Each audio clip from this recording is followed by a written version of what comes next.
Thank you so much, Cosmo, just for the amazing information on the movie and so much more.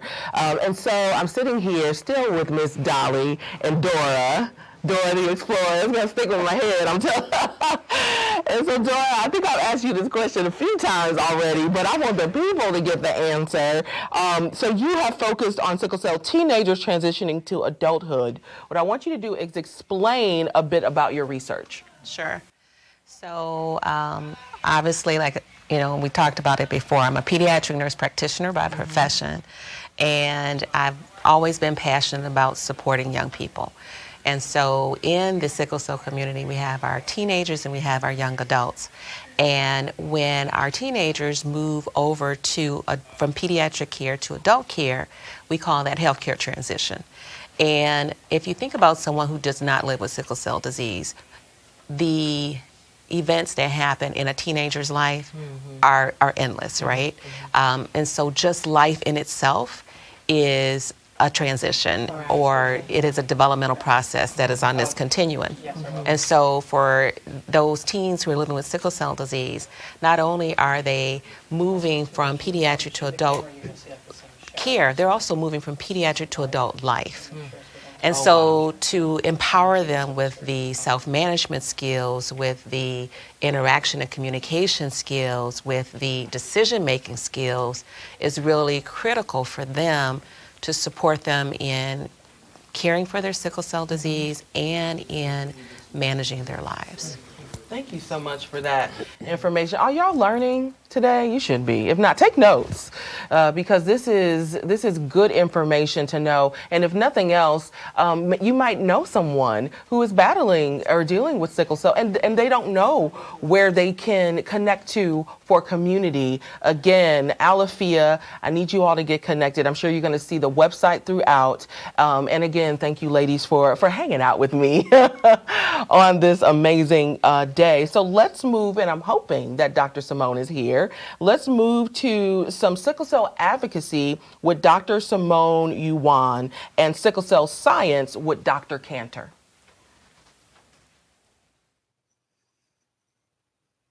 Oh, wow. Hello. So that's how that worked, huh? Can you guys hear me?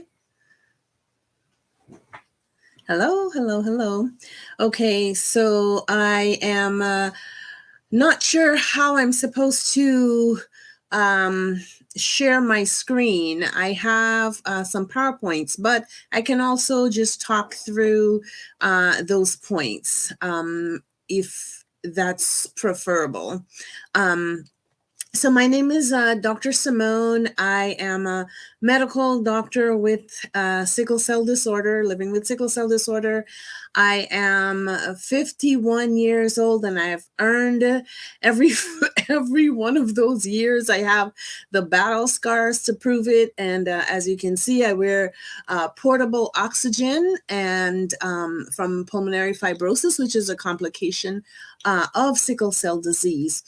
I want to tell you a little bit about how I came into the advocacy space. So in 2018, I had, well, let's just say prior to 2018, I felt like God kept tapping me on the shoulder going, you need to write a book.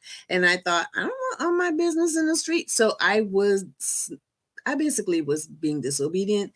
And that's not funny, because what ended up happening is I ended up getting so sick that I couldn't practice. So I wasn't doing anything. It was like, okay, so I'm benched. So I had a moment of clarity where I thought, I need to just be obedient and write this book. And it doesn't matter what I have to put out there in order for it to be effective. I'm just basically going to have to die to myself so that other people can live. And so I wrote a book in 2018, and it actually did really well. And it pretty much was the catalyst to being in many different sickle cell groups and in the advocacy space without planning on being in the advocacy space. So I basically got sudden recognition in all of the different groups. And while I had been doing advocacy in the background for many years, suddenly it was in a public way. And people were asking, well, who are you and why haven't we seen you? And how did you even get here? And so once we got past all that, they were like, man, well, you're kind of being selfish because we really need you. And there's a lot going on in this space, that in the sickle cell community, that we could use your help with. So I decided to kind of look around, and I, gave talks and just tried to see what was going on. Like, how can I help? When I stayed and started listening, it was amazing. I mean, I knew what was happening with sickle cell in general. I live it, right? And I've been a part of support groups on a smaller scale. In my practice, I took care of sickle cell patients. It's my love.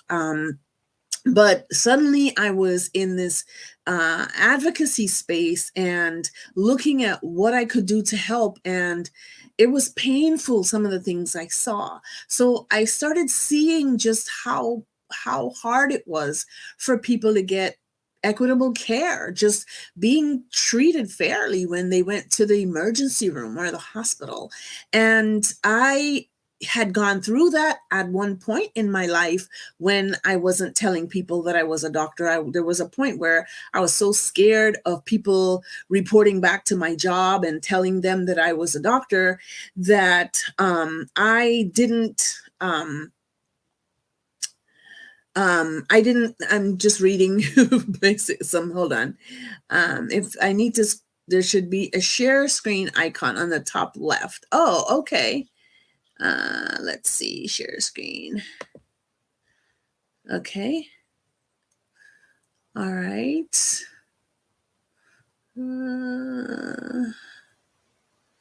And how do I navigate that? Let me see real quick. I'm looking for what I want to share. Oh, here it is. Yay. Awesome. I'm hoping that you guys can see this. Thank you for navigating me through that. So I am here. So basically, oh no, actually I'm here. So this is the book the first book that I wrote. It's pretty much a survivor manual, and you can get it on Amazon. If you want an autographed copy, you can contact me at Dr. Simone Says. But anyway, so I started seeing just poor access to care, and I wanted to do something about that. And I was praying, like, how do I fit in? What do I do? I know I can do something. I'm a medical doctor. What do I do? Right. And the first thing that I got upset with is just how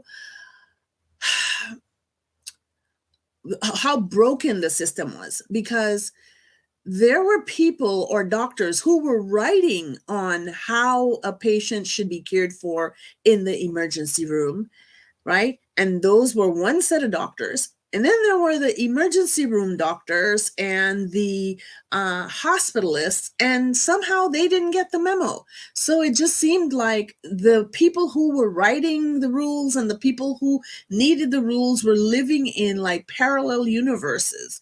And that really made me upset, because in the meantime, these hospitalists and emergency rooms doctors, and not all of them, because I've met some wonderful ER doctors and hospitalists, y'all.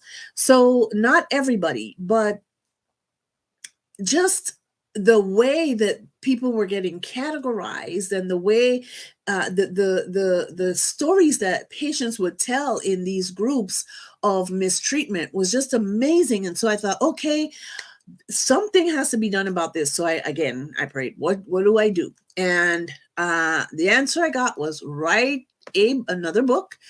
This one was not about me. It was about the sickle cell community. It was about reframing that conversation about sickle cell disease and who the sickle cell patient is and how we treat them and how do they get care.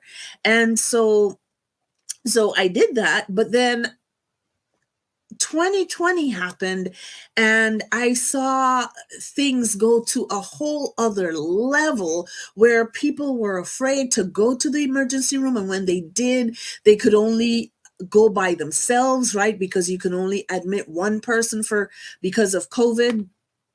And so I realized that something had to be done. So that's kind of the divine guidance for sickle cell medical advocacy. So Sickle Cell Medical Advocacy is a nonprofit organization that I started I wrote a program to teach people in the community how to advocate virtually for patients with sickle cell disease. And I did that towards the end of 2020. And then early 2021, I started looking for people to essentially beta test it and writing a proposal to see if there was someone that would be willing to sponsor it. 2021 August is when I started Sickle Cell Medical Advocacy, and I realized from the beta testing that people really needed help in and responded to this help. And the people who went through the program to be trained as certified medical advocates loved it and felt empowered by it and wanted to help people in the community. So we paired them with patients, and the patients were responding so positively that we thought, okay, this is something we really just need to make happen on a regular basis for people. So that's how Sickle Cell Medical Advocacy was born, and that's the website that's the link to the website. So the moral of Sickle Cell Medical Advocacy is don't go to the emergency room alone, because most times you're in pain when you're in a sickle cell crisis and you're not able to properly advocate for yourself. So either we can teach you when you're well how to advocate for yourself, or we can help you, or both, right? And so we advocate for having someone accompany you, even if it can't be in person because of COVID. At least have someone on the phone with you or FaceTiming with you, or whatever platform you want to use, but have someone accompanying you, and through your phone can then talk to the nurse or the doctor or whomever to help you, to stand up for you during a time when you may not be able to stand up for yourself. One of the things that we one of the things that we teach people is not to go to the emergency room in wicked pain, like 10 out of 10 childbirth pain. I don't know if you've met plenty of women in childbirth, but I am a family practice doctor, so I used to deliver my own patients, and I would see these wonderful women, educated, the whole nine, put together, and then you'd see them in childbirth, right? And it ranged from people who were silent and in the middle of pain and just enduring the pain, to people who were like cussing their husbands out. You put me in this position. I hope my child doesn't come out like your mom with the one eye. I mean, all kinds of stuff would come out when people were in pain, like crazy stuff, right? And so the person just seemed like a completely different person. It wasn't the nice patient that I was doing prenatal care for 9 months. It was like a whole different like creature.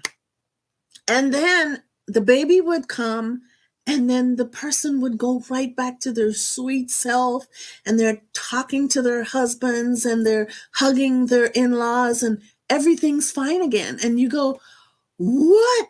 Where did that person go? Right?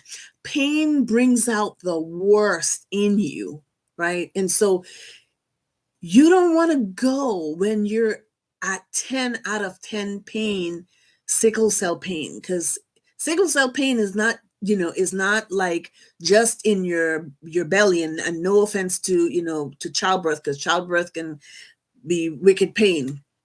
It can be your whole body, and you can feel like you're on fire. And I could only imagine some of the things that have come out of I don't even remember half the stuff that comes out of my mouth. I try not to be offensive to anyone, but stuff can happen in the middle. I've been told I have done some very strange things in 10 out of 10 pain. That's not the time to be going to the hospital for the first time. So you want to go when you're in about 7, 8 pain. Now people say, well, they won't take me seriously then. Well, you don't tell them I'm not coming when this is not me at my worst or whatever. You say I'm in significant pain and I'm here, and period. But I'm telling you that you make a decision not to go in 10 out of 10 pain, because it doesn't give the nurses or the doctors any window to breathe, not even to be able to hook you up to the IV or get your meds or anything. It's like you're screaming for them to hurry and bring it yesterday. And that's something that you can actually avoid, right? So let's change that.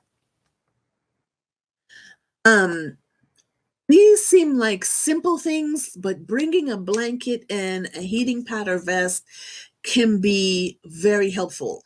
Bringing a blanket, no, not just to wrap up in, but sometimes I have had, I'm sorry, let me turn some of this stuff off, but I've had situations where people are feeling like they're faint and feeling like their jaw is feeling numb and all these kinds of things. And you think, okay, if you're sitting up and you have very little blood and you've had massive hemolysis and you're very anemic, it's very likely that you're not perfusing your brain, right? So if there is a place that you can lie down, not to mention they won't like when you lie down, so they're more likely to go, you know what, I don't like you lying down in our waiting area, so maybe we need to get you, back a little quicker. Seeing the true nature of what's going on. Sometimes people are very visual and they don't understand what's going on with your pain until you demonstrate certain things to them, unfortunately. But I'm saying blanket because it allows for you to then lay horizontal and perfuse your brain so that you're able to protect your brain cells, right? And then a heating pad. The emergency room can be cold. I know you're accustomed to a heating pad to put on the area that's aching, but I'm saying even if you had a vest, like I actually put this is my vest, and I don't know if you can see it. So it has a little button right here, and it's an electric. It has a battery. It's battery operated, and I press on this, and it will have different levels of heating up, and basically it keeps my body warm, and that causes dilation of my blood vessels. So that allows for your blood to perfuse a lot easier throughout your body. It's not just that area that's hurting, because even when you are applying pressure or heat to that area that's hurting, you don't know where else could be compromised. Sometimes you might be feeling referred pain. Sometimes there are other things happening in other parts of your body that you're not aware of. And you certainly want to be preventive too. So as much as you can warm up your entire body and have better circulation, that's a plus. So I encourage that as well. And then IV fluids. So one strategy that I like to tell people is, when you go in, don't always harp on meds. Yes, you can, they should know the protocol, but they don't always. So you can say, yes, in order to manage my pain, I need, IV fluids and I need pain medication. But if you harp more on the pain medication, they're going to start thinking that you're drug seeking and all the things that they think, right? So one way to handle that is to say, I really need to get hydrated. I need IV fluids. I need you to start IV fluids on me as soon as possible. Because once they start the IV fluids and they access your port or what have you, do you think they won't dry your labs and get your lab work done? Of course, because they just accessed you. Do you think they won't be able to give you your IV pain meds at that point? Of course, they'll be able to do that. So you've actually said one thing and gotten what you needed without having to just say that thing over and over and make them categorize you unfairly. Okay, and then knowing the sickle cell guidelines is key. So I had given, or I can put in the chat the sickle cell guidelines. I had passed it on to you all yesterday, but I'm not sure if you have them. I can quickly put them in the chat later. But there are national guidelines from the National Institutes of Health and the American Society of Hematology that go through all sorts of things that should be done for someone in acute management of sickle cell disease. So, right when you're in a lot of pain for an acute crisis, not for your ongoing pain crisis, but when the one that ends up taking you to the ER, there's a whole there are guidelines for how to manage that. And like I said, oftentimes the people that make that and the people that use it are in parallel universes. So it then becomes important for you to know what those guidelines say, because maybe you can help towards towards getting yourself those guidelines and getting them implemented. Knowing them ahead of time is great, because then you can talk with your hematologist even before you have to go to the emergency room, and you can get the hematologist on board to make a plan for how you can be managed in the emergency room, even if your hematologist isn't aware of these guidelines. And yes, I can tell you that there are hematologists that are not aware of the guidelines because they are concentrated more on oncology. They're hematology oncology, but they're concentrated more on oncology. And so they pretty much will, and it's something like sickle cell disease where they may not see it every day, forget it. You will likely have to introduce a lot of this to them. So having those links, being able to print out, the pages that are associated with the guidelines for acute management of sickle cell disease, and being able to take it to them and allow them to craft a treatment plan is liquid gold. So there's that. But what I usually say is, let a professional stand up for adherence to those guidelines. So yes, you can use your hematologist, but coming full circle, we are also here to help. Sickle Cell Medical Advocacy is also here to help. So if you need for someone to virtually accompany you, someone who already has been taught the guidelines and how to stick up for you using those guidelines in a respectful way, talking to the nurse or the medical doctor. Right now we have 3 medical doctors and 1 nurse. I'm sorry, we have 4 medical doctors and 1 nurse, sorry, that can speak with the doctors and basically be a resource, not necessarily teaching them, but be a resource for them with respect to the guidelines. And I think that comes over better than you in pain trying to advocate for yourself with those guidelines. So hopefully that all makes sense. I know I went through things very fast.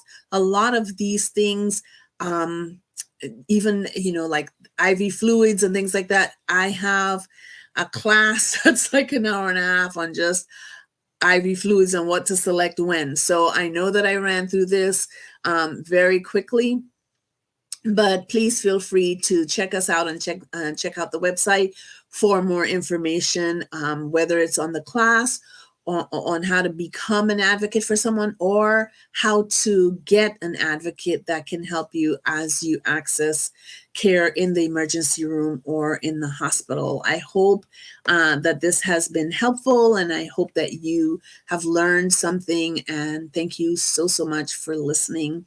Please let me know if you have any questions. So I'm going to stop sharing and see if I can make it back to you all. And here I am.